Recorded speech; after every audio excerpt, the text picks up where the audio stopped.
Malum kurbanın tarihi bir serüveni de var. Demin zikrettiğiniz gibi.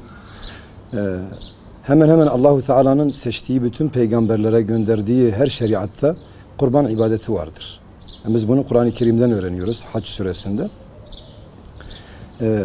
Fakat daha çok kurban denilince Hazreti İbrahim akla gelir. Hazreti İbrahim'in teslimiyeti, sadakati, Hazreti İsmail'in teslimiyeti, Hazreti Hacer validemizin bu husustaki vefakarlığı akla gelir. Dolayısıyla kurban ibadeti şunu diyebiliriz bununla ilgili. Kurban aynı zamanda ibadet ve tarih bilincini, tarih şuurunu da bir arada birleştirmiştir diyebiliriz. Çünkü kurban kesmekle aynı zamanda biz Hazreti İbrahim Aleyhisselam ile oğlu Hazreti İsmail ve annemiz Hazreti Hacer'in bu hatıralarını da canlandırmış ve yad etmiş oluyoruz. Dolayısıyla bir kimse kurban kestiği zaman adeta Hazreti İbrahim gibi nasıl ki kendi oğluyla bu büyük bir imtihana tabi tutuldu ve oğlunu bile kurban etmekten çekinmedi. Hatta bu husus Kur'an-ı Kerim'in Sad suresinde hani İbrahim oğluna ya buneyye inni era fil menami enni ezbahuke diye hitap ettiği zaman ey oğulcağızım ben rüyamda seni kurban ettiğimi görüyorum. Fanzur mâzâ tera. Bak senin bu husustaki görüşün nedir, re'yin nedir diye sorduğunda Hazreti İsmail ona ya ebeti f'al mâ tu'mar. Ey babacığım sen emrolunduğun şeyi yap. Seteciduni inşaallahu mine's sabirin. İnşallah sen beni sabredenlerden bulacaksın diye cevap vermiş. Dolayısıyla biz bu ayet-i kerimede hem Hazreti İsmail'in imanında, Hazreti İbrahim'in imanındaki sadakatini, Hazreti İsmail'in de bu hususta Allah'ın emrine karşı teslimiyetini görüyoruz. Bu husus Hazreti Hacer'e açıldığı zaman Hazreti Hacer de bu işe muvaffakat etmiş ve vefa göstermiştir.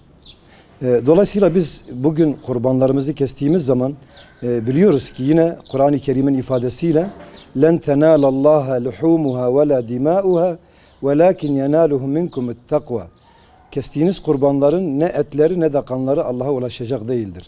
Asıl Allah'a ulaşacak olan sizin takvanızdır, ihlas ve samimiyetinizdir.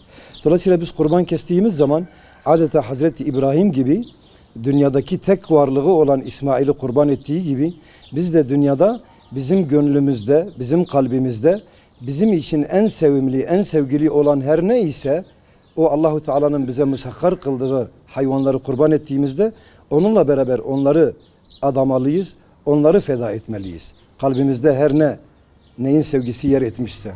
Ancak o zaman Hazreti İbrahim'in sadakatine, Hazreti İsmail'in teslimiyetine erişebiliriz, ulaşabiliriz.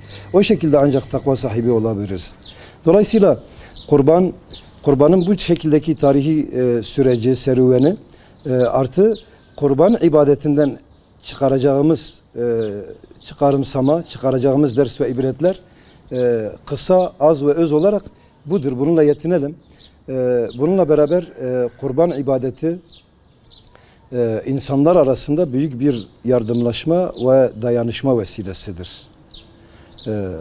Dolayısıyla aynı zamanda büyük bir sosyal adalet müessesesidir.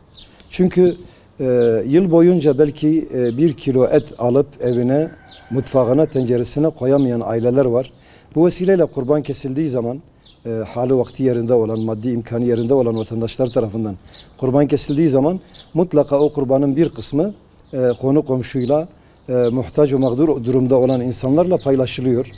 Kaldı ki son yıllarda gerek Diyanet Teşkilatı gerekse buna bağlı olarak birçok hayır müesseseleri, vakıf ve dernekler gibi gerek yurt içinde gerek yurt dışında böyle bir hizmet yürütüyorlar. Dolayısıyla zengin aileler ile fakir ve mağdurlar arasında bir köprü, bir aracı görevi görüyorlar. Birçok Müslüman kardeşimiz belki bayramın 1. günü, 2. günü veya 3. günü gerek programlarının yoğunluğu, gerek ziyaretleşmelerden, gerek kendilerine gelen misafirlerden dolayı belki gidip kurban kesme imkanı bulamayabilirler.